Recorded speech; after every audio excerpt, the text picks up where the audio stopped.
Les Américains déménagent massivement vers les États de droite. Les États-Unis sont maintenant divisés en deux nations très différentes. Il y a l'Amérique de gauche et l'Amérique de droite. Les États de droite favorisent un gouvernement restreint et un marché libre, pensez au Texas, à la Floride ou au Tennessee. Les États de gauche favorisent un gros gouvernement, beaucoup d'impôts et beaucoup de réglementations. Pensez à la Californie, à l'Illinois ou à l'État de New York. Les gauchistes aiment affirmer que leurs politiques sont meilleures pour les pauvres. Cependant, au cours de la dernière décennie, les trois grands États de gauche ont perdu en moyenne chacun près d'1 million d'habitants, tandis que les trois grands États de droite en ont eu gagné à peu près d'1 million. Même un jardin d'Éden comme la Californie, avec un climat parfait, voit beaucoup plus de personnes la quitter pour déménager au Texas que l'inverse. Toujours au cours des 10 dernières années, le Texas, la Floride et le Tennessee ont gagné 2 fois plus d'emplois que ces États de gauche. Ceci s'explique par différents facteurs. Les États de gauche les plus peuplés, la Californie et New York, ont les taux d'imposition les plus élevés des US. Tandis que les deux États de droite les plus peuplés, la Texas et la Floride, n'ont aucun impôt d'État sur le revenu. Lorsque les impôts deviennent trop élevés, les gens déménagent vers les endroits où les impôts sont moins élevés. Ils emportent avec eux leur argent, leurs ambitions et leurs entreprises. Concernant la délinquance, sur les 20 villes avec le taux d'homicide le plus élevé, 18 sont dirigées par la gauche, et pour la plupart depuis des décennies. Aussi, interrogez n'importe quel habitant de Los Angeles ou de San Francisco sur l'augmentation de l'itinérance, et vous obtiendrez une multitude d'histoires d'horreur. Les pauvres, les minorités et la classe ouvrière payent le prix de ces mauvaises politiques socialistes. C'est pour ça que ceux qui peuvent déménager le font, et ceux qui ne peuvent pas restent coincés.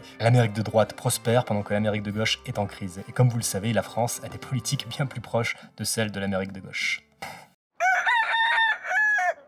À cause de politiques écolo désastreuses, des milliers de Sri Lankais sont actuellement confrontés à la famine et leur président a dû s'exiler à Singapour. Début juillet, de nombreux manifestants en colère ont renversé le gouvernement du pays suite à la chute dramatique de la production alimentaire. Ils en ont même profité pour se baigner dans la piscine présidentielle. Pourtant, jusqu'en 2019, le pays avait un secteur agricole florissant, produisant suffisamment de riz pour se nourrir et suffisamment de thé pour en exporter massivement. Mais le président Rajapaksa a renversé ce progrès. Contre l'avis des agronomes du pays, mais avec le soutien de dirigeants occidentaux, il a interdit les engrais chimiques et les pesticides. Au cours des 6 premiers mois, les rendements du thé et du riz ont chuté d'environ 20%. Ça n'a fait que s'aggraver avec 90% des Sri Lankais qui ont commencé à sauter des repas. L'importation de riz pour tenter de compenser le manque en exportation ainsi que les règles absurdes étatiques relatives au Covid ont créé une crise financière. 54% d'inflation et un défaut de paiement. Trop souvent, les écolos totalitaires adoptent des mesures qui semblent vertes mais qui sont en réalité nocives pour l'environnement et le bien-être humain. Bien qu'ils ne soient pas parfaits, les engrais chimiques ont beaucoup d'avantages. Ils ont permis une augmentation de 300% du rendement des cultures pour uniquement un 30% de terre en plus utilisée. Cela a permis à l'humanité de cultiver plus de nourriture sur moins de terre. Une victoire humanitaire et environnementale mondiale. Est-il plus moral et efficace de laisser chaque individu faire ses choix de consommation en toute conscience ou de laisser un gouvernement imposer à des millions de personnes des restrictions strictes et potentiellement désastreuses?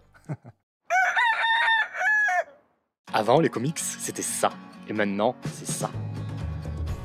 C'est dans ce contexte qu'Eric July, un solide black américain antisocialiste et pro-légitime défense, vient de faire près de 3000 $ de recettes en quelques jours grâce à sa BD garantie sans wokisme. En une semaine, des dizaines de milliers de personnes qui en ont marre des films et des comics politisés à gauche se sont ruées vers son site pour précommander le premier numéro d'Isom. Le youtubeur et musicien est maintenant aussi créateur de BD en indépendant, c'est-à-dire sans faire affaire à une grosse société d'édition qui orienterait son contenu. Ainsi, la sortie d'Isom 1 a fait pleurer sur les réseaux sociaux, en particulier sur Reddit où les vidéos promotionnelles ont été supprimées de certains forums. Mais Eric July affirme que la gauche le censure car il est en mission pour dénoncer les absurdités et travailler pour une société plus libre et plus prospère. Il ajoute que beaucoup de divertissements sont maintenant destinés à matraquer les gens avec des choses comme la justice sociale ou des agendas politiques socialistes. C'est d'ailleurs pour cette raison que des figures du milieu comme Chuck Dixon, Ethan Van Sciver et Gabe Eltaeb, respectivement scénaristes, dessinateurs et coloristes de Batman, entre autres, ont quitté DC Comics pour se concentrer sur leurs propres projets. Je ne suis personnellement pas un amateur de comics, mais j'admire Eric July qui nous prouve qu'il y a un marché et que les créateurs de contenu artistique peuvent s'autofinancer sur internet